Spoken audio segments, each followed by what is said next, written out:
কথায় ও গানে কবিগুরু স্মরণে 22শে শ্রাবণ অনুষ্ঠান। আজ 22শে শ্রাবণ কবিগুরু রবীন্দ্রনাথ ঠাকুরের প্রয়াণ দিবস। সারা রাজ্যে বিভিন্ন জেলার পাশাপাশি পুরুলিয়া জেলাতেও সরকারিভাবে এই দিনটি বিশেষভাবে পালিত হলো। পুরুলিয়া শহরে অবস্থিত রবীন্দ্র ভবনে মূর্তিতে মাল্যদান ও প্রদীপ প্রজ্বলন করে বিভিন্ন ধরনের সাংস্কৃতিক অনুষ্ঠান এবং রক্তদান শিবিরের আয়োজনের মধ্য দিয়ে দিনটিকে উদযাপন করা হয়। বিশিষ্টজনদের মুখ দিয়ে কবিগুরু রবীন্দ্রনাথ ঠাকুরের ইতিহাস চারণ এবং শিল্পীদের রবীন্দ্রসঙ্গীত পরিবেশন দিনটিকে আরো প্রাণবন্ত করে তোলে।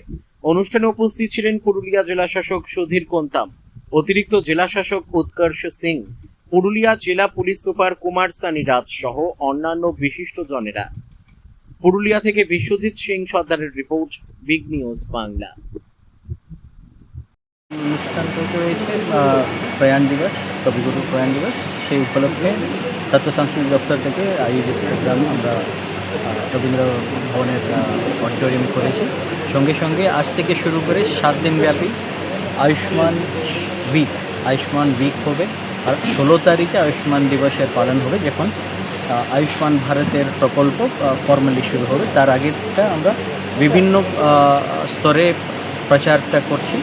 আজকে জেলা স্তরে আমাদের রবীন্দ্র ভবন অডিটোরিয়াম ইন্দোরে ব্লাড ডোনেশন ক্যাম্প দিয়ে শুরু করছি।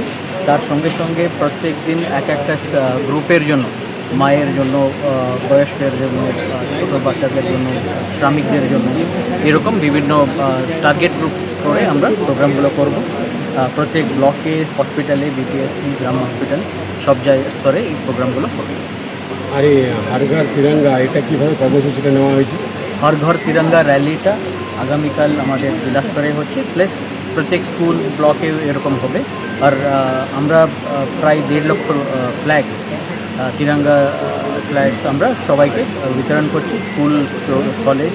আর আমাদের র্যালি যে আছে, র্যালিতে সাধারণ পাবলিক সবাইকে উপস্থিত থাকার জন্য এবং পার্টিসিপেট করার জন্য আমি অনুরোধ করছি। Thank you.